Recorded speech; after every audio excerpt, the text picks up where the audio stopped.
Now the Reagan Presidential Library and Museum is preparing for a groundbreaking exhibit. And KTLA5's Gail Anderson has the details of the display dedicated to the history of the Auschwitz concentration camp and its role in the Holocaust.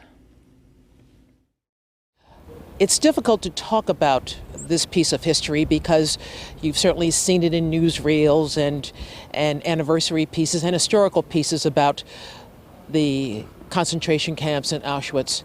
But to see it in person, words are inadequate. What am I talking about? I'm talking about this train car that has arrived here at the Reagan Presidential Library and Museum, the kind of train cars used by the Nazis to take Jews to Auschwitz. Here's its arrival here, a very solemn and important arrival this morning, as it was escorted to the Reagan Presidential Library and Museum by 35 to 50 war veterans who wanted to make sure people were aware of the significance and importance of this. And then once this train car started to climb Presidential Drive to the Reagan, it was met solemnly by the docents of the Reagan, all lined along the path here that leads to the library and museum.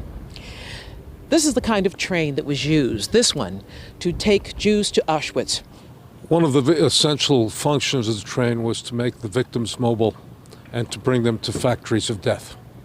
But the train itself took people from what had become their homes, very often in ghettos, but a place where they lived together with their family.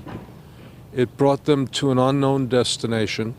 The experience on the train was deeply grueling because they had a bucket for bodily needs and a bucket for water. No food, so unless you brought your food on, you were starving.